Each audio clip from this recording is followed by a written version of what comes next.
Hello, and thank you for joining today's webinar, From Risk to Resilience, What Every Industry Can Learn from Insurance's Talent Transformation. We're excited to have the Josh Bersin Company join us to share their latest research on the insurance industry from their Global Workforce Intelligence Project powered by Eightfold AI. If you have any questions during today's webinar, please put them in the chat located at the bottom of your console. And if you experience any technical difficulties, you can also place those in the chat and our team will help you troubleshoot. With that, I'll pass it over to our speakers, Stella Ioannidou and Kathi Enderes. Hello, everyone. Thank you so much for joining. I'm Stella Ioannidou, Senior Director of Research and lead of the Global Workforce Intelligence Project. And with me, hi, I'm Kathi Enderes, Senior Vice President of Research and Global Industry Analyst. And we're thrilled to welcome you today. And we have a really packed agenda. So Stella, should we jump right in? And let's do it. Yes, okay. Absolutely. Sounds great. Sounds great. Okay. So what we'll cover today, I'm going to give you some introduction, some business context, some kind of why are we even talking about the insurance industry and how did we go about all the insights that Stella is going to share, and then Stella is going to have the majority of the time to share what we learned about the insurance industry and how you can apply this, whether you're in the insurance industry or in any other industry, and then I'll finish it up with just what does this mean for you and what are some next steps for you. So with that, let me jump right in because we have lots to cover. And it's very exciting because this is the launch of this 6th study that we have on an industry. This time it's the insurance industry, where we looked into skills and roles and organizational pathways and organizational kind of strategies based on data that we got from Eightfold. So Stella's going to launch that for you, and it's going to be very exciting. But why are we talking about this? Why are we talking? What's happening in the world? So we see really 4 big trends happening in the market, in the labor market, and also in the bigger economy today, whether you are in the US or anywhere else around the world. And actually, I'm here in California, but Stella is in Greece. So we have kind of global coverage, even from our presenters here. So what's happening is the first theme is that the labor market is kind of very unbalanced and very hard to handle. And I'm sure whether you're in the insurance industry or in any other industry, you're actually encountering that. So we have a lot of shortages in kind of blue-collar workers or frontline workers, deskless workers, or whatever you call them.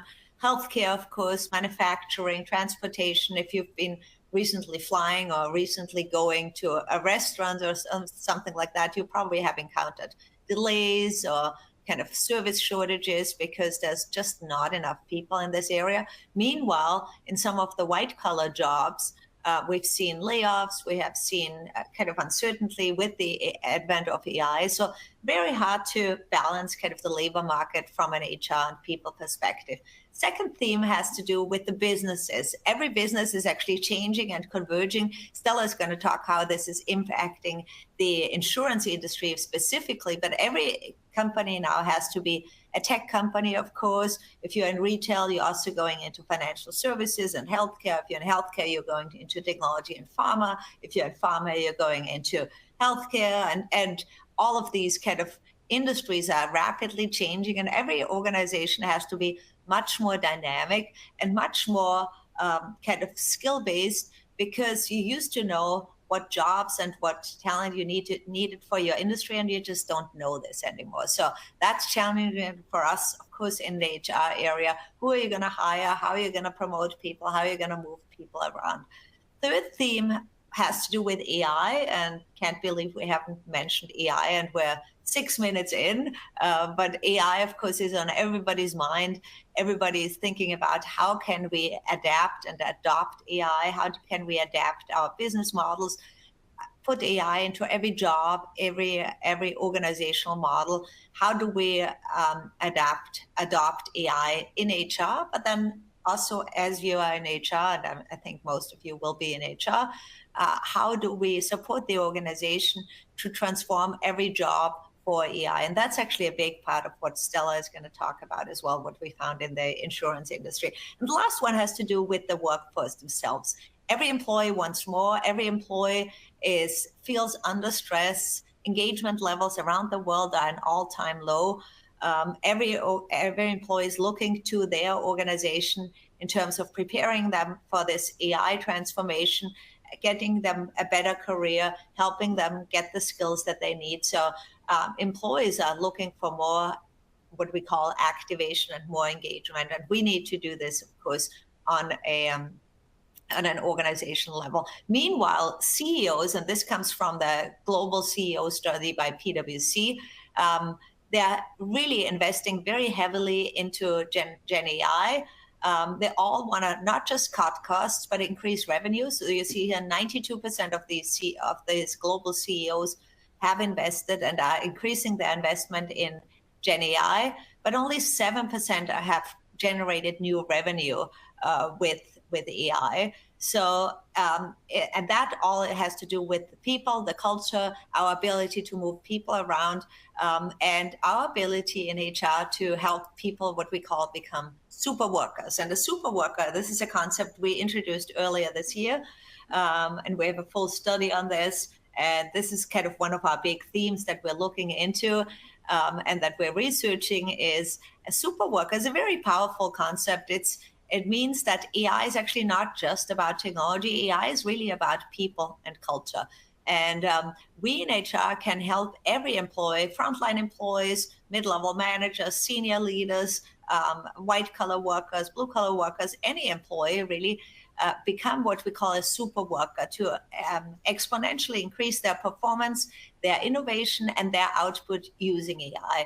And for that, we need to make our organizations much more dynamic, much more change ready, and help people reinvent themselves, learn all the time, and also invest in technology. And that's one of the things also that Stella is going to talk to about the insurance industry as well.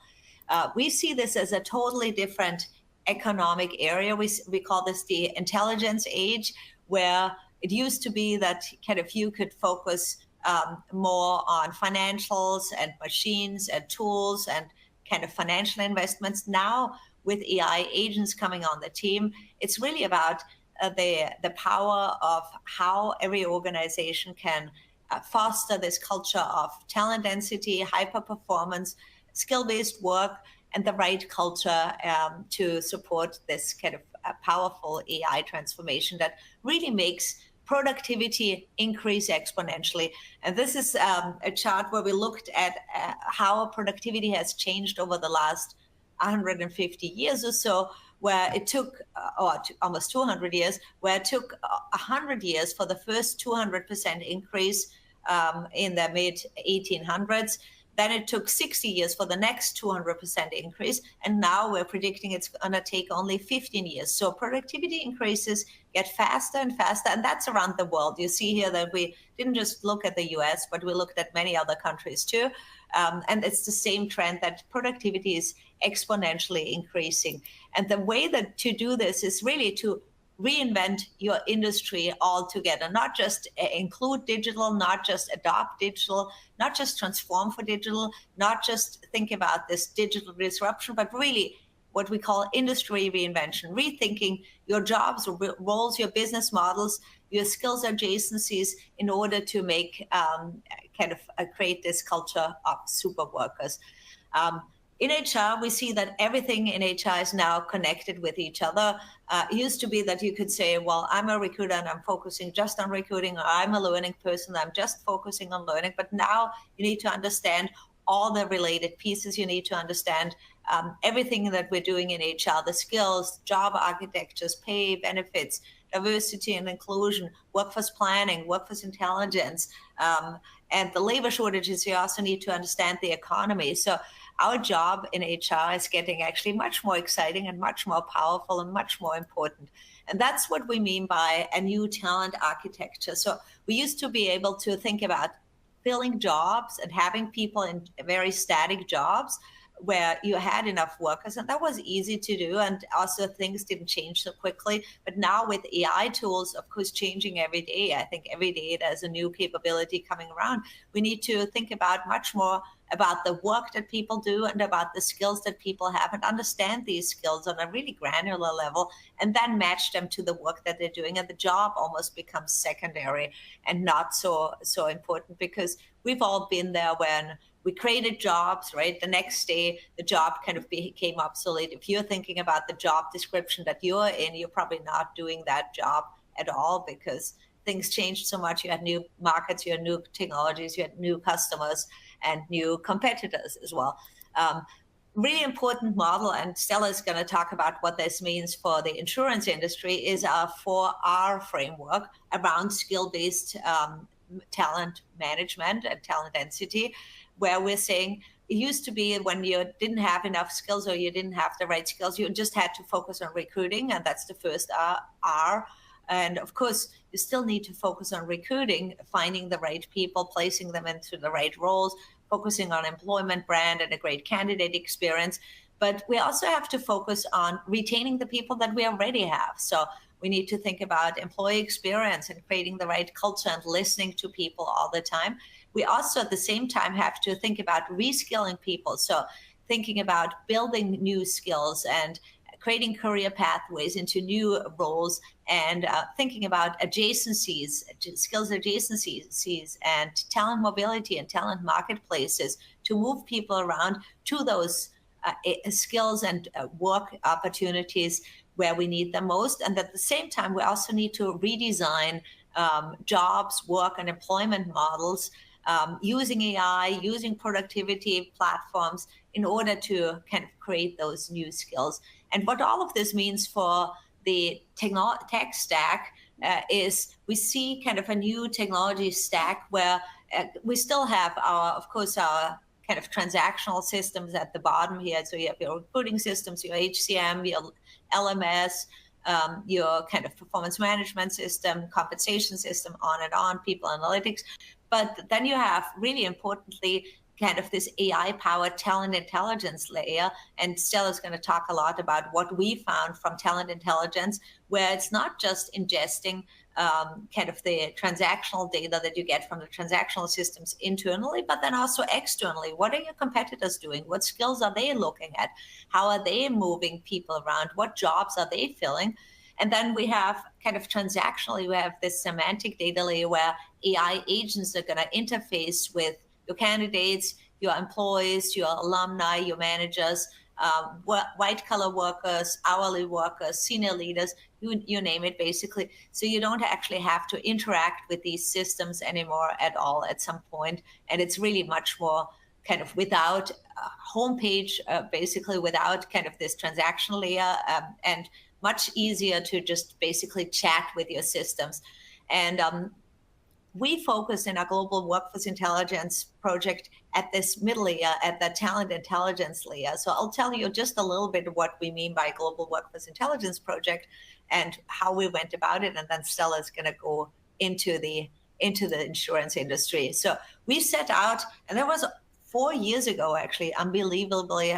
4 years ago, we started doing this together with Eightfold, where we said we're going to focus industry by industry on the skills, on the talent insights, on the roles of each industry. And we started with healthcare, and I'll tell you more which industries we covered. But basically, we brought in from the Josh Bersin company, where Stella and I both work, we bring in kind of HR insights, talent acquisition, recruiting insights, employee experience, compensation, diversity and inclusion, people analytics, of course, learning and development, insights, organization and work design, how are organizations actually doing all of these processes. Eightfold, and we partnered with Eightfold and are still partnering with Eightfold on this. They have 1.5 billion people profiles, basically, and where we mapped kind of the skills and skills adjacencies and understand what roles trends we have and how industries are converging. So we literally looked at billions of data points and analyze them. And then we always work with consultants that know kind of the industry. And then we also do a lot of interviews and discussions with leaders in the industry as well, to do this kind of gut check and get the stories in as well. So we looked at job roles, job clusters. We also looked at what skills are rising, what skills are declining in need, what skills are close to each other, what career pathways do people have from maybe declining roles into future roles that are going to be more important.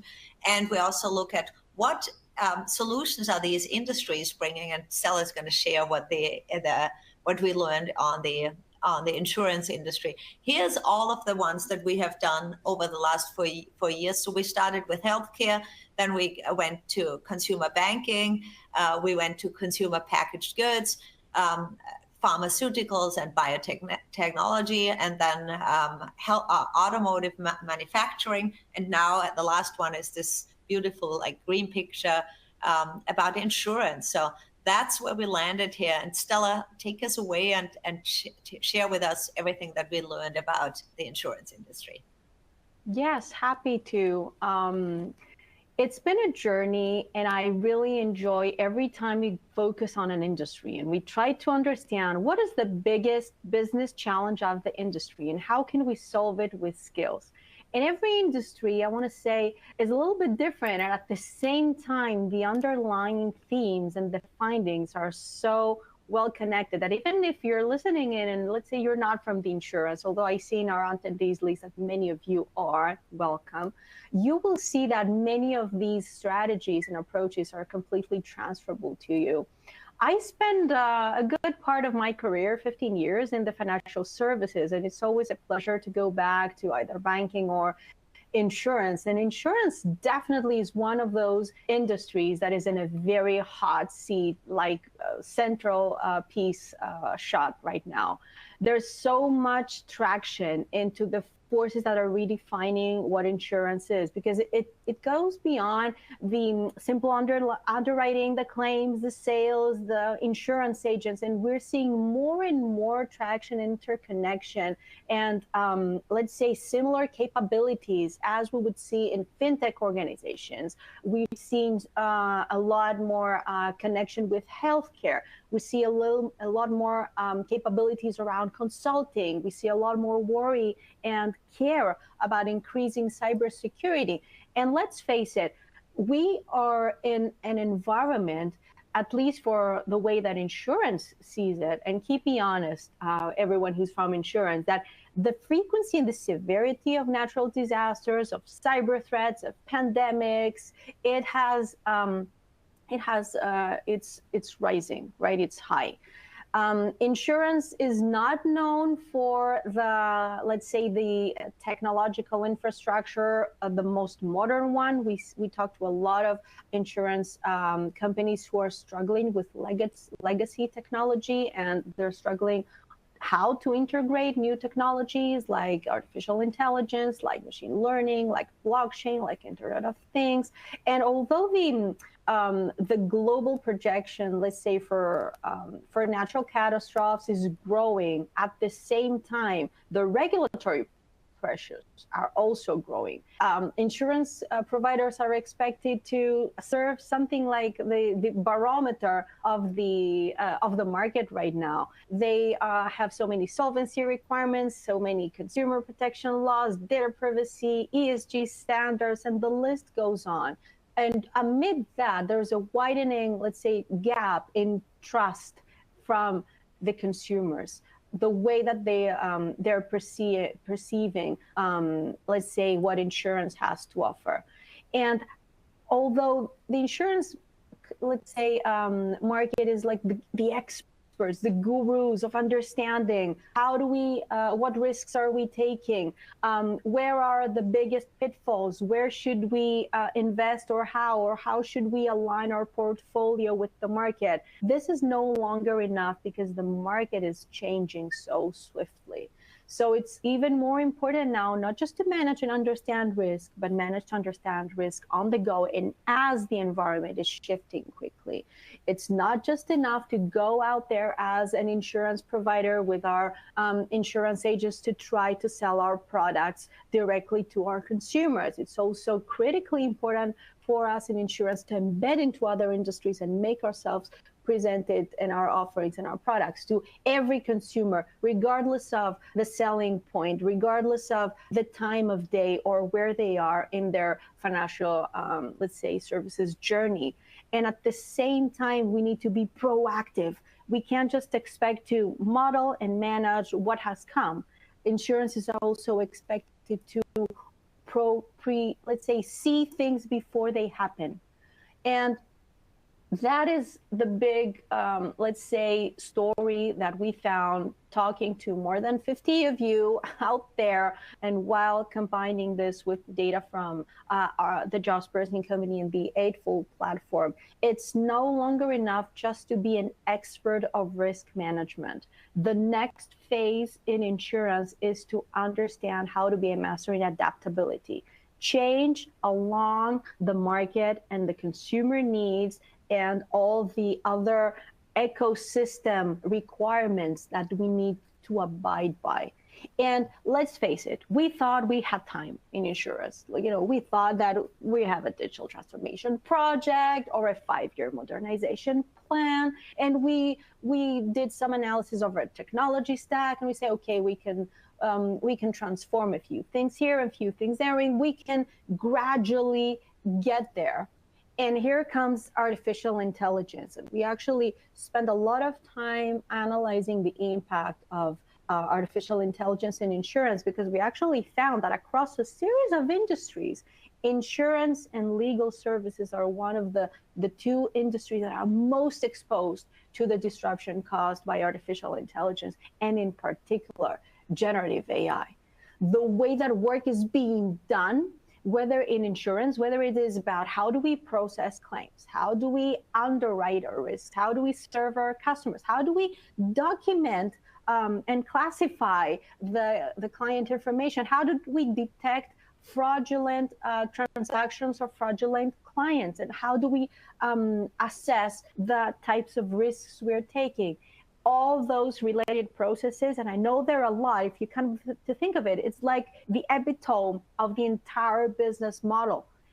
These contain processes heavily affected by the adoption of AI, and most insurance companies are really not ready to embrace this at the scale and the speed that the market is changing right now. Although we found that those companies that understand this, and we call them pacesetters, and I'm going to guide you through some strategies and what they're doing, what sets them apart. But what they really, really understand is that it's not only an uncertain world, but it's a world where we as insurance providers are expected to adapt intelligently, see things before they happen, predict trends, monitor the market, be in sync with the changing conditions of the market, and not be, let's say, caught back by the ongoing uncertainty. And we actually found that this business necessity actually translates very clearly to a talent and skills advantage that these pacesetter organizations have compared to, let's say, their non-pacesetter counterparts. Currently, the way that the insurance market looks, we are seeing that most insurance companies, they cannot proactively manage risks. So even if they understand the risks that they are taking, or they're able to, let's say, model or measure the types of risks that they're taking, they do it post-event. Something happens, we manage our losses or our gains, and then we decide how to redesign our strategy. This will no longer cut it. And we saw that the pacesetter insurance companies have different roles and different skills in their talent that allow them to supercharge their ability to sense what's going on, proactively model it, and run the entire thing a priori, let's call it, before it happens, not after effect. We have seen that the pacesetter insurance organizations understand that it's no longer enough to have an HR organization siloed where everyone has a different, let's say, bucket of talent-related responsibilities. They they understand the collaborative, the systemic, the embedded way of operating an HR function, and they also understand that you can't make these types of decisions based on let's say, leadership's gut feeling. You need great data, you need robust data, you need data real time flowing from across the organization, and especially when it comes to what talent do we need.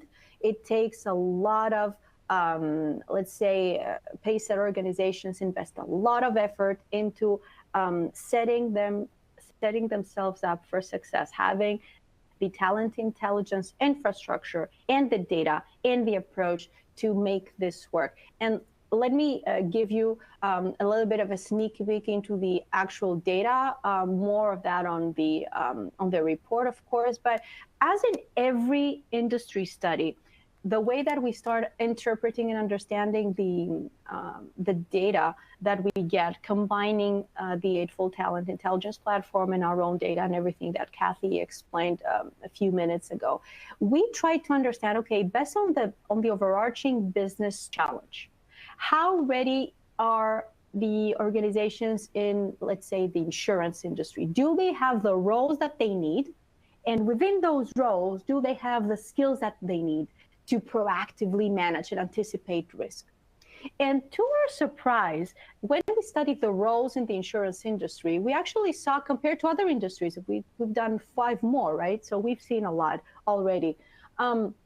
Compared to other industries, at the role, let's say, spectrum, the majority of roles are either stable or slightly rising. So it's not like they don't have the right roles to begin with, that a lot of a complete difference in the job family, change in the job family is needed, with the exception of the IT and digital solution space, where we are seeing more of the need to have, let's say, more modern looking, more next gen looking roles to actually support what we mean by intelligent market adaptation.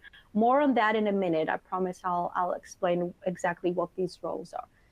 The second layer of analysis that we do is about the skills. So, okay, within these roles, within these job families, do the skills actually support insurance providers into embracing this intelligent market adaptation?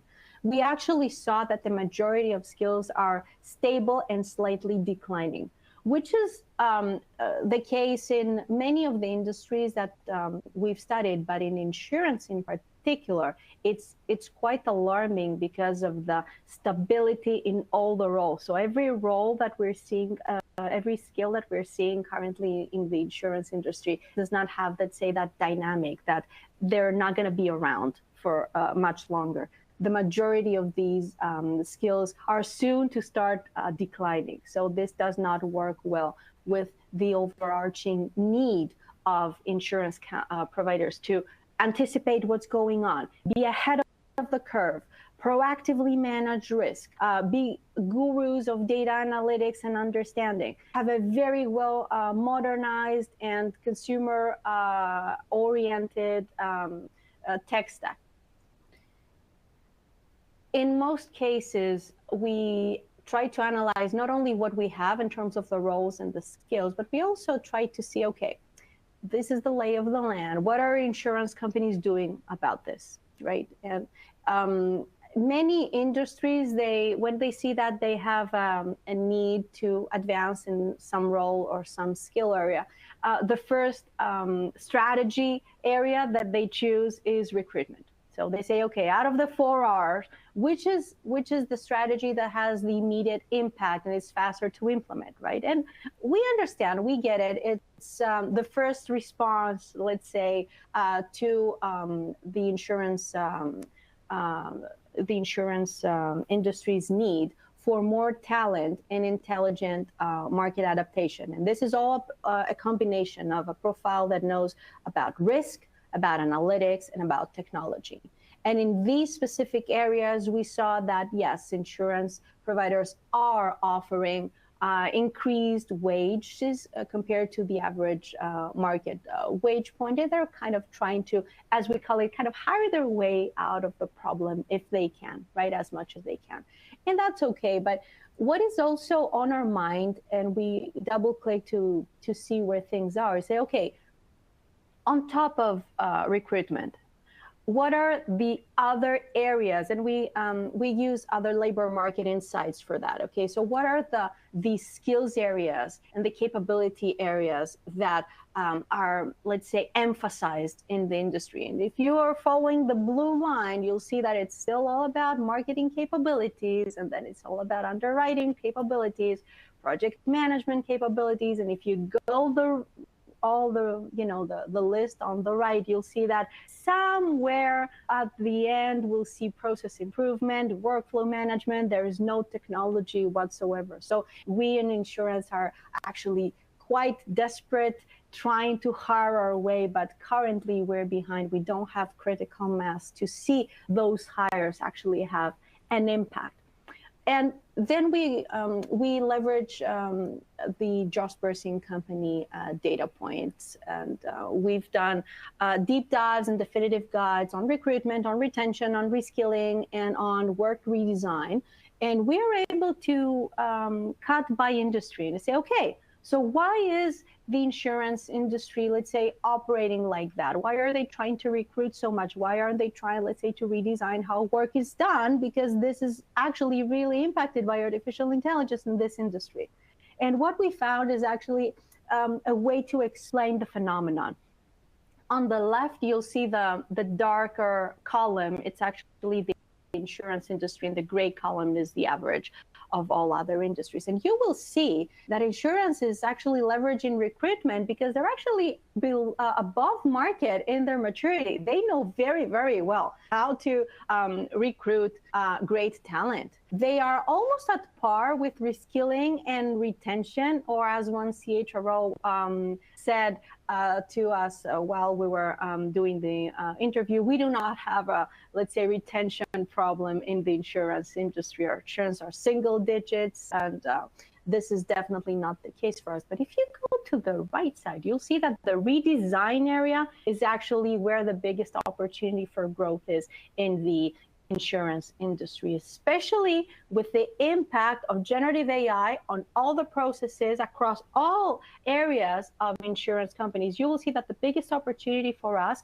is actually to start from redesigning the work rather than actually trying to hire our way in out of it and bring in as much talent as we can, because even if we do bring them in, they will see how the work is being done, and they won't be staying much longer or as much as we would want them to have any meaningful impact on the organization.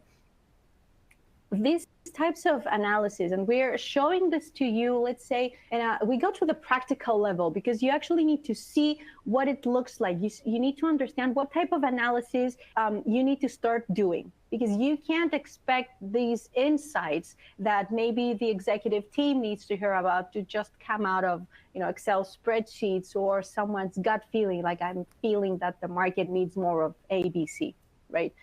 We also run the numbers for you, and we do this in every industry study because we really want you to have a very good understanding and also very strong data points to go and pitch the need for change in your organization. So we go and say, okay, we know the lay of the land, what are the skills and the roles, but then we go also and compare. How do pacesetter organizations compare to the overall industry? And pacesetter organizations, a few words on how we understand and define them. They're not just financially sane insurance companies. They have not just great financial outcomes, but they're also leading in the industry. They're acknowledged by their innovation, and they're also very mature in their talent practices. So we take, let's say, holistic approach to how we understand a pacesetter organization. So financial outcomes, part of it, but only, let's say, a quarter of the whole picture. So pacesetter insurance companies in terms of the roles, have significantly more people in financial service roles. They really, really understand how to model risk, how to count risk, how to understand the financial aspects of the market. But they don't just stop there. They have more people in transformation roles, which are the roles that get this insight of where the market is going. They're able to translate that in, okay, so how do we shift the boat? How do we, steer in which direction? How do we reorganize? What do we reprioritize so that we are able to intelligently adapt? And they also have more people as a whole. I say how many people, right? More people in technology roles. But what I find most interesting is when you double click on the skills prevalence. Pacesetter organizations have twice as many people with rising technology skills. And what do we mean by rising technology skills? Technology-related skills that are around understanding what is our technology stack, understanding how to build great user interfaces for our clients, understanding how to manage our data in an organized way that it can help our forecasting capabilities, making sure that our IT services are always up and running, making sure that we don't rely on on-premise solutions, that we have virtualized the environment. These are some of the rising tech skills that are very important for the tech stack and the infrastructure in insurance, which is, as we said earlier, it's kind of lagging in terms of how modernized it is.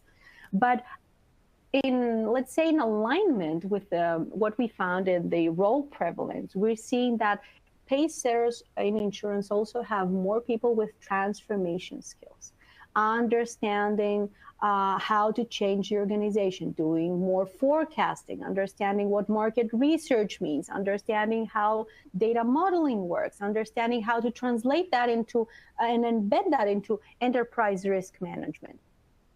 And overall, they have more people with the so-called adaptability and systemic HR skills. They understand that, for example, cross-functional team leadership is one of the most important skills to develop alongside performance management and employee management and talent management and benefits. And you know this better than I do, how intricate and rich, let's say, the talent structure is in the insurance industry.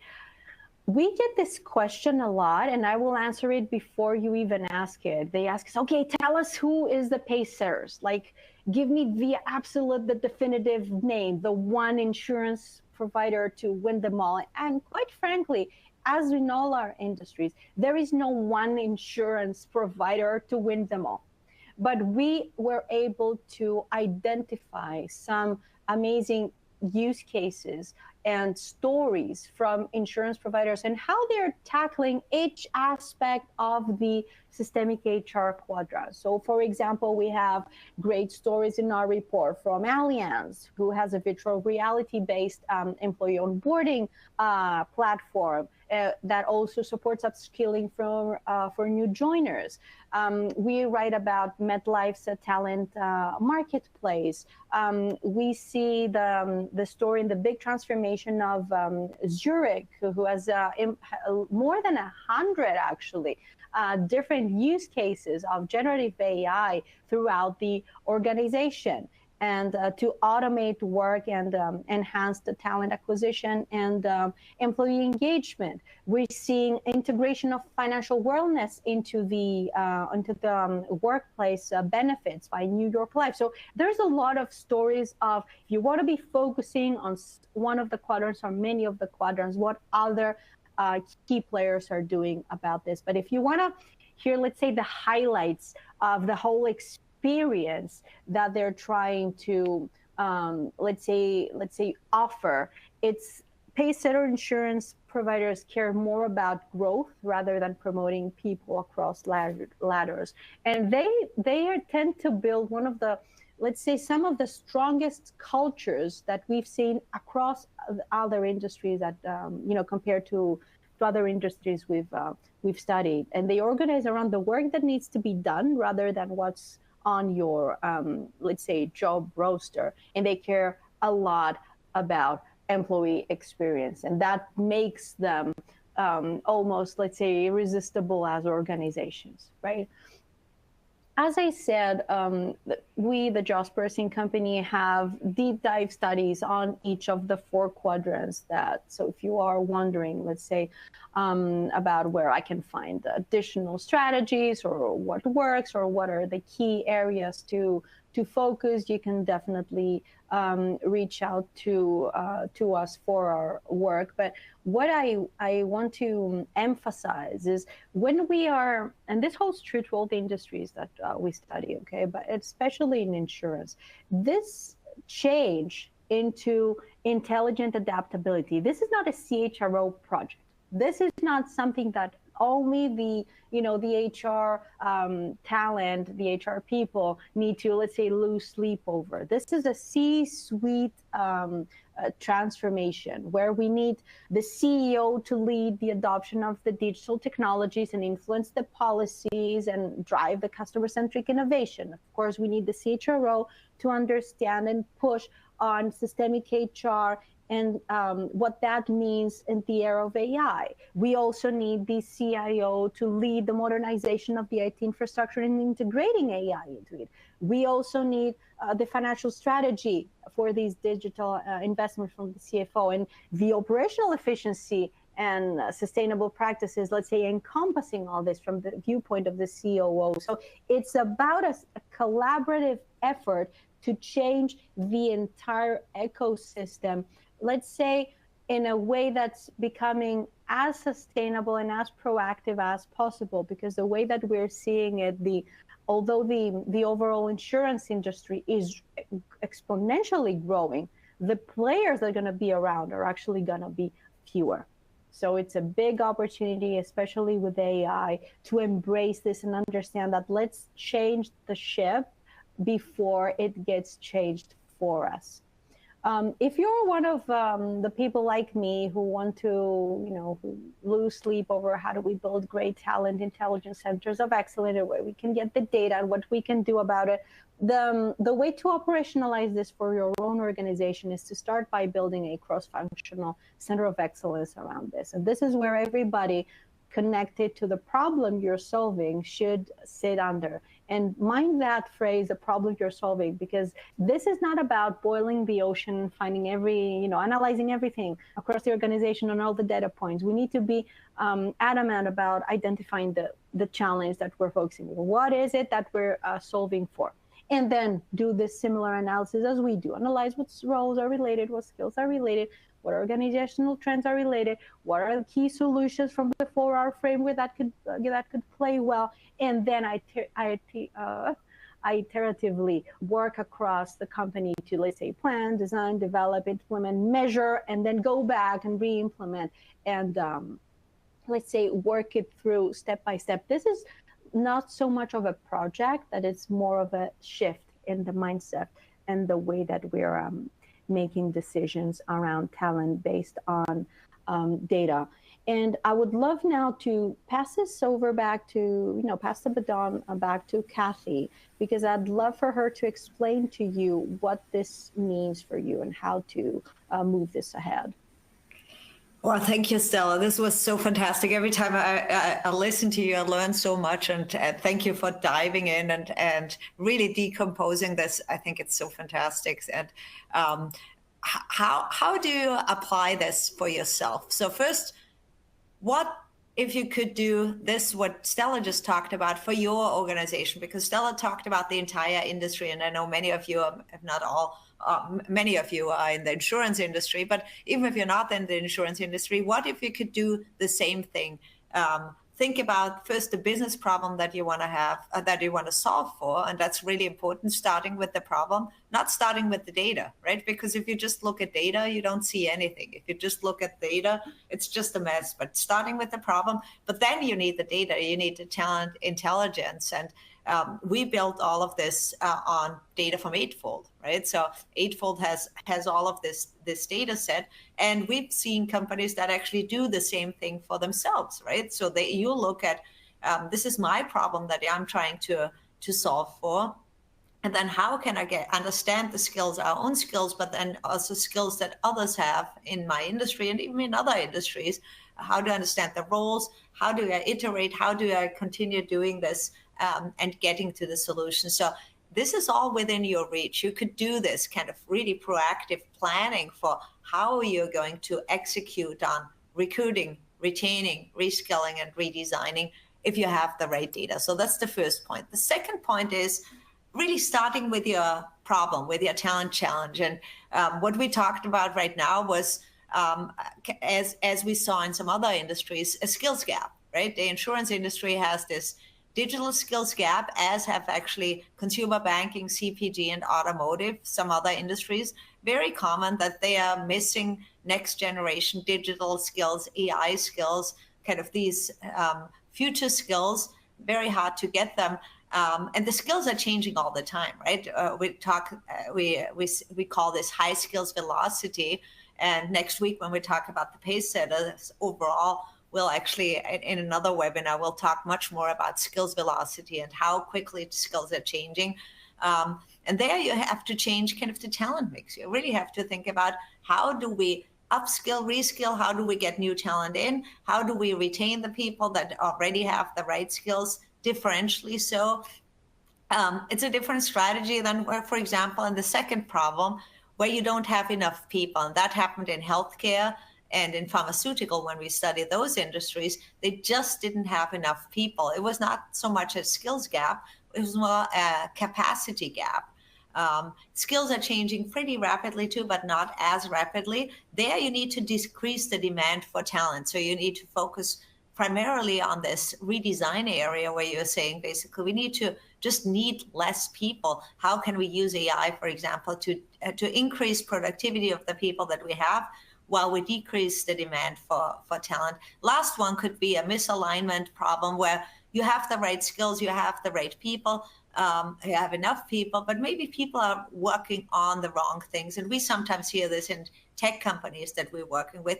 They actually have the right people, they have enough people, they have the right skills, but they're focusing on the wrong areas. So that might be around more aligning and prioritizing the work into the right direction. So really starting with the problem that you have, and then use the data, analyze all of this data. And it's hard, right? It's hard, but it's important, because otherwise you're just focusing on gut feel. And I know your CEOs, your CHRO, your CFO, they're all looking for the data and for the data-based insights.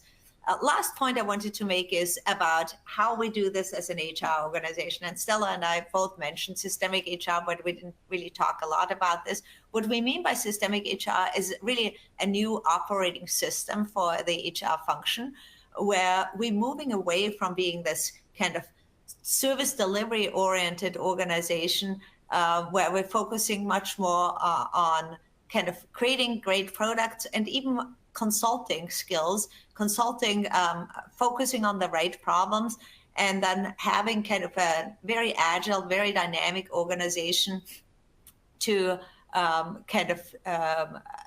move people around, mobilize the skills where they need to be mobilized.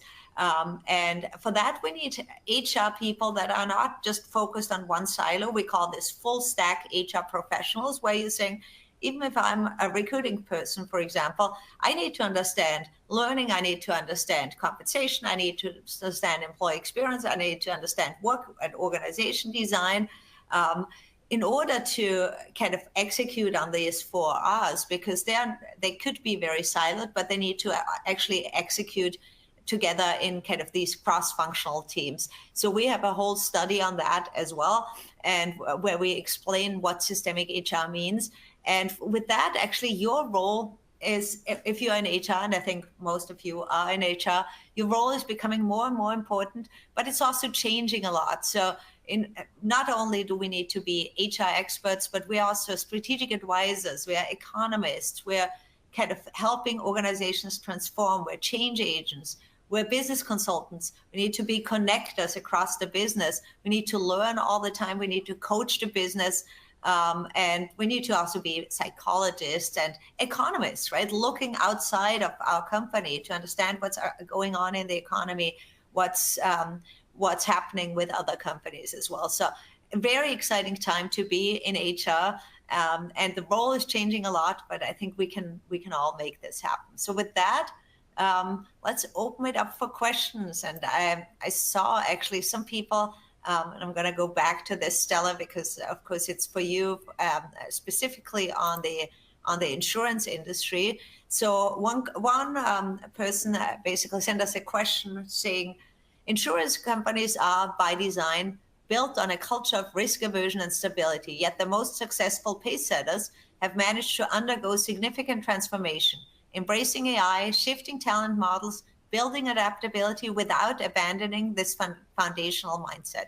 What specific tactics or strategies have helped these organizations transform while staying true to their inherently risk-averse nature?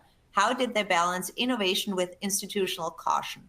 That's, I think, a very insightful question, and it probably came from somebody who works in the insurance industry. Stella, what did we learn there? How do the pace setters balance that kind of innovation with the culture of kind of caution and being very risk-averse? Yeah, it's definitely an interesting time to be in insurance right now, especially because there is this dissonance, right? Insurance is the master of managing risk. They are inherently risk averse. I want to go back to what we spoke about in terms of the skills and the roles, because if there's something that we saw insurance pace setters being great at is understanding that the pathway to get them where they want to go does not necessarily come from technology or artificial intelligence. These are all enablers and players and catalysts, but they start with, do we have the right people in place for that? Do we have the roles that we need? Do we have the skills that we need?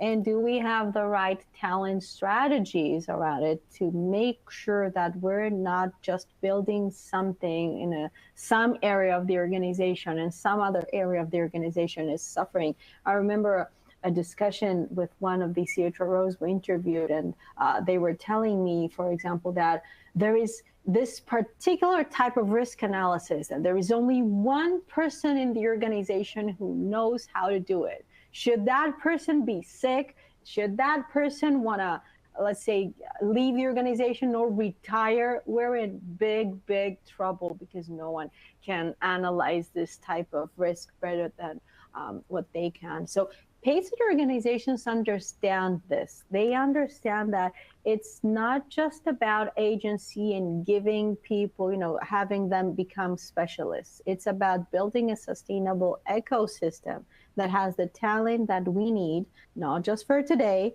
but also looking into 3 years from now, 5 years from now, understanding that the industry as a whole is morphing into something new. It's morphing into a data intelligence industry. And it's not so much about the direct to consumer type of sales and selling insurance to consumers. It's making sure that we echo what consumers fear or worry about the most, and we provide that to them proactively through the right channel at the right timing for them, not necessarily for us. So it's not an easy answer to say, the pace setter insurance providers do 1, 2, 3, 4, 5, because they actually have a different mentality about how they understand the industry and the challenges at large.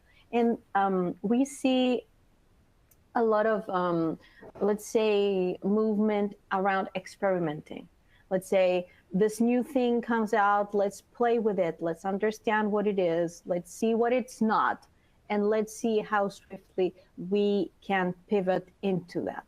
These, I know it's a more complicated answer than you would have expected, but it was a complicated question. It does, though, start with acknowledging that what got us to here is great, but it's not going to get us into the future of how the insurance industry is morphing, let's say 3 to 5 years from now.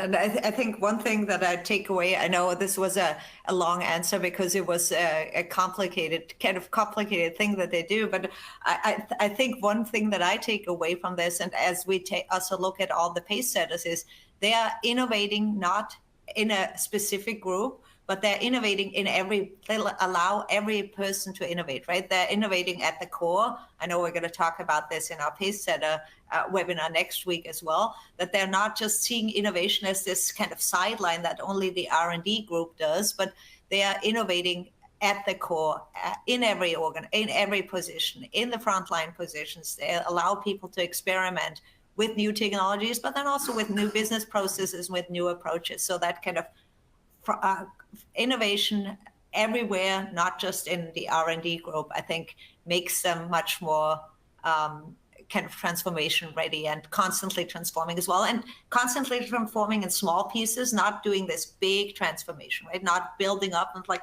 oh, now we're going to do this wholesale transformation. That's always so scary. But when you're saying, well, you're breaking this into smaller pieces and you're constantly making little shifts rather than staying the same and then making this big shift, it's much easier to absorb, and it's much easier on the employees and also on the customers as well. So I think this it's great question, and I think fantastic answer, Stella. Thank you. Here's another one that we got. As insurers rapidly adopt AI and shift to intelligence-driven talent models, how are pace setter organizations ensuring that employee well-being isn't compromised by the pace of change or increasing demands for adaptability? Okay, so we saw a few of the use cases. I know we didn't have time to go through all of them, but for sure, if there is one thing that was very clear to, let's say, me as an analyst, when I go into studying each industry, and for insurance in particular, it was very, very clear, is that this industry cares so much about the experience of their people, the retention of their people, building a very strong culture, embedding wellness into the workplace as much as possible. They literally, one of the people we spoke to literally told us, oh, we don't have churn. We actually need to start making the when are you leaving conversations rather than how long, the stay conversations, because they are actually great places that people want to stay there because they enjoy so many benefits and so much care in terms of the culture. I remember one particular interview, someone said, well, you don't grow up envisioning a career in insurance, but once you're in there, boy, that's a surprise on a positive end. Like, you're being very well taken care of in that aspect. I know I mentioned this earlier, how, New York Life, for example, is empowering its employees, is integrating financial wellness into their workplace benefits. But what I think, like when we have the AI transformation or the AI impact conversation, what we kind of need to kind of zoom out and see the big picture is that if you redesign work the way that it should be redesigned, the employees will not be suffering by the adoption of AI. They will be relieved of the adoption of AI because they will see all the mundane tasks, everything that they hate doing, that takes them time, the nitty-gritty that are sometimes highly prioritized, but they feel like low value in terms of how much they enjoy them. You get those out of the way, and you allow people to actually put their human creative talents into their daily work. Then it's actually not a problem of adopting AI and seeing diminished returns in well-being, but actually the opposite, bringing in AI to take out the mundane and having more happy, healthy, and creative people in the workforce. Fantastic. And I think with that, on that happy note, and on that positive note, how the insurance industries are actually taking care of their people and creating irresistible environments that continue to do that in all of that uncertainty, I should say. Thank you very much, Stella. Thank you. This was fantastic. Thank you, everybody, for joining us, for the great questions. And Kathi, back over to you. All right. Thank you so much for joining us today, everyone. And thank you, Kathi and Stella, for a great presentation as always. If you missed part of the webinar today or want to share it with one of your colleagues, the on-demand recording will be available through the link you used to log in today. And we will also have the recording available on Eightfold's website. Have a great day, everyone. Thank you. Thank you. Bye.